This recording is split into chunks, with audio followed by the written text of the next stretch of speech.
안녕하십니까. 6.15 남북공동선언은 김대중 북한 경찰 납치 고문 은닉 선언, 이런 주제로 말씀을 드리기로 하겠습니다. 이 세상을 살다 보면은 사람이 사람을 속여가지고 속은 사람이 아무것도 모르고 세상을 살아가는 한심스러운 경우를 많이 보게 됩니다. 우리가 가장 많이 접하고 흔히 볼 수 있는 것들이 불륜을 하는 가정 생활들입니다. 여기서 불륜이라고 말하는 것은 남녀 공통적인 겁니다. 남편이 친구들과 어디 가서 일을 하다가 회식을 한다, 그래서 늦는다, 이런 거짓말을 해대면서 불륜을 하거나 성매매를 해놓고 집에 들어와서 천연덕스럽게 앉아있으면 부인이 정말 그런 줄 알고 그런 남편에게 온갖 정성을 다합니다. 또 여자가 친구들과 여행을 간다, 이런 핑계를 대고 나가서 불륜을 저질러 놓고는 집에 들어와서는 남편에게 온갖 정성을 다하는 그런 모습을 보이는 경우가 아주 많습니다. 그런 모습을 보면서 죄책감을 느껴가지고 다시는 안 그러는 사람도 있지만 속아주는 상대방이 한심스럽고 만만해서 계속하는 그런 사람들도 있습니다. 결국 계속 속이면서 나쁜 짓을 하는 사람들은 파탄을 맞게 됩니다. 그것이 세상 이치 아니겠습니까? 모래밭에 성을 쌓으면 성이 무너지는 것이고, 기둥 4개 중 썩은 기둥을 하나 세워놓으면 썩은 기둥이 버티고 있는 지붕은 주저앉게 되는 것이 세상 이치입니다. 이거는 국가도 마찬가지입니다. 김대중이 자신이 장기 집권을 하기 위해서 총풍 사건을 조작을 했고, 그리고 그것을 완벽하게 꾸미기 위해서 북한 경찰을 중국서 납치를 하다가 안기부에서 고문을 하다가 잘못해가지고 그 북한 경찰이 중앙일보사로 도주를 했습니다.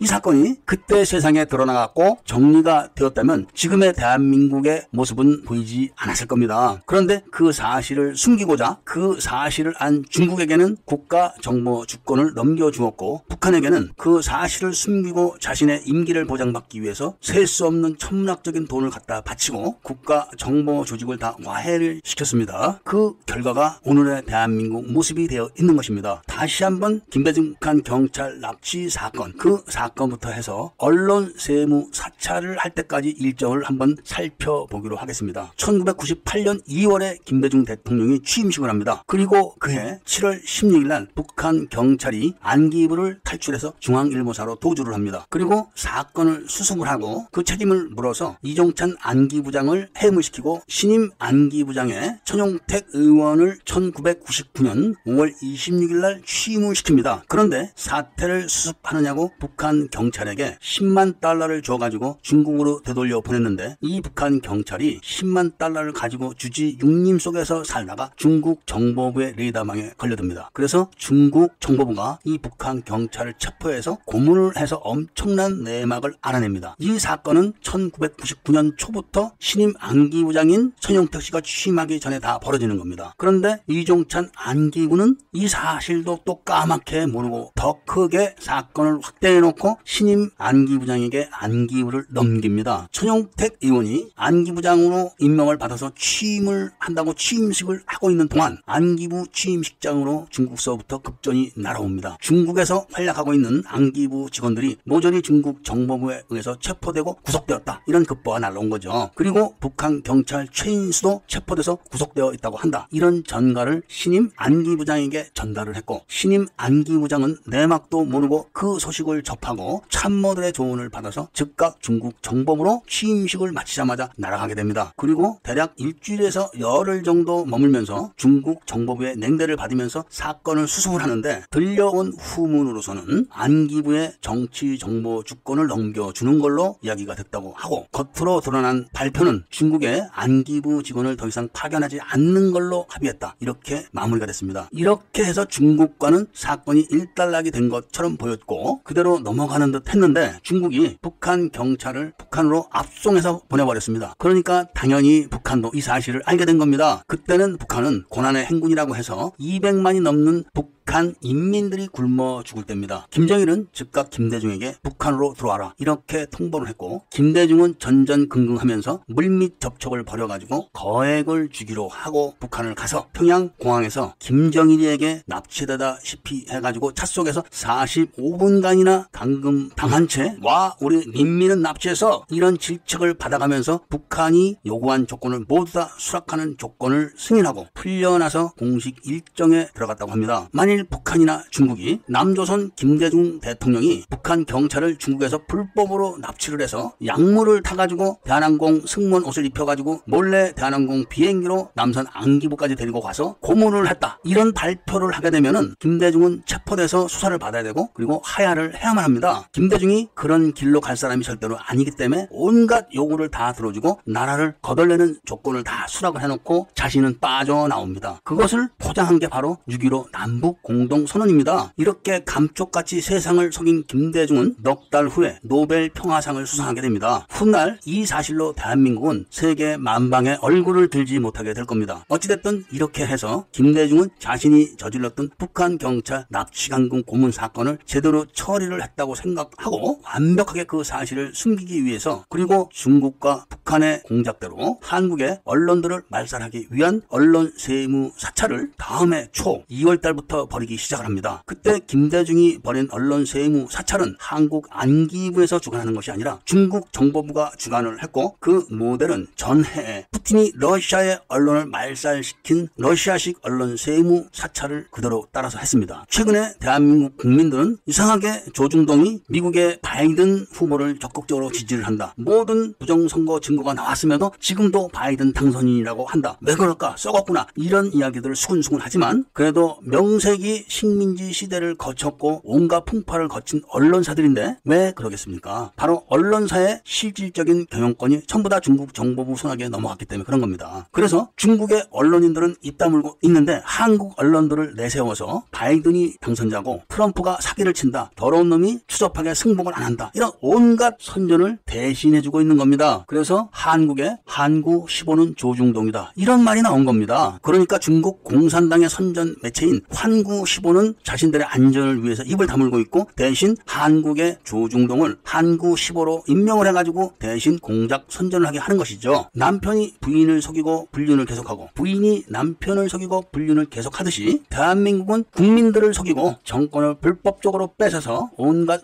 사욕을 채우면서 결국은 국가와 국민을 도탄 속으로 몰고 갈 것은 자명한 겁니다. 지금 대한민국은 SNS 속에서는 미국 대통령 부정선거가 주요 뉴스가 되고, 그리고 공식적인 라인에서는 윤석열과 추미애의 다툼이 주요 이슈가 되고 있습니다. 공식 계통의 뉴스 라인은 이미 중국 정보부가 모든 주도권을 갖고 있는데 그런 거를 상기해 본다면은 윤석열 추미애 정치 공작은 바로 중국 정보부의 작품이다, 이런 거를 빨리 알아채야 됩니다. 일본의 압제에서 해방된 지가 100년이 안 되는데 벌써 중국 손아귀에 다 틀어잡혀가지고 온 나라 온 국민들이 놀아나는 걸 보면은 기가 막히지 않을 수가 없습니다. 그리고 미국의 대통령 선거가 제대로 자리를 잡아서 정의로운 사람이 대통령이 되고 난 다음에는 그 불똥이 중국으로 튄다고 사람들은 말을 하고 있지만 사실은 대한민국으로 튈 겁니다. 일본은 지금 동경 올림픽을 치르지 못할 정도로 나라가 어렵습니다. 일본 사람들은 그게 다 대한민국 때문에 그렇다고 생각을 합니다. 그래서 대한민국만 없어지면 모든 경제적 이익은 다시 일본한테 온다, 이렇게 굳게 믿고 있습니다. 그리고 중국은 자신들이 저지른 미국 대통령 선거 개입 문제로 불똥이 튈 거를 한반도로 미리 불똥을 일으켜 놓으면 미국은 중국을 당장 직접적인 공격은 하지 못합니다. 당장 한반도에서 내전이 일어나거나 남북 전쟁이 일어난다면 주한미군을 제대로 활용할 수가 없습니다. 중국은 그런 거를 노리고 한반도의 동서내전 그리고 남북 전쟁 이런 걸 지금 회책을 하고 있습니다. 그리고 일본은 모른 척하고 빨리 그렇게 되기를 학수고대를 하고 있습니다. 그리고 미국은 뭔가 돌격해야 된다, 이런 에너지를 분출을 해야만 합니다. 지금 당장 그게 한반도가 될 것이고 내년에 그런 사태에 직면하게 됩니다. 불륜을 속이고 살아가는 가정이 파탄이 나듯이 국가와 국민을 속이고 정권을 뺏고 유지하게 되면 결국은 나라는 도탄에 빠지게 되고 국민들도 도탄에 빠지게 되는 건 당연한 겁니다. 말해서 뭐 하겠습니까? 이런 상황에 또다시 꼭두각시가 되어서 윤석열이 나라를 구한다, 추미애가 검찰개혁을 해야 된다, 이런 노름을 하고 있는 수천만 국민들을 바라다 보면은 제정신을 갖고 사는 사람들은 아마 지금 세상 살 맛이 없을 겁니다. 하루빨리 모두 눈을 크게 뜨고 정신 바짝 차리고 무엇이 진실이고 무엇이 정의인가, 그것을 바로 세워놓아야만 행복한 삶이 우리들을 기다리고 있다는 것을 알아야 합니다. 영상 사진에서 6.15 선언 20주년을 누가 기쁘게 맞이하는지 대충 봐서 알 것입니다. 오늘 이야기는 여기서 이만 줄이기로 하고 다음 이야기를 기대해 주실 것을 부탁드리면서 구독과 좋아요를 부탁드립니다.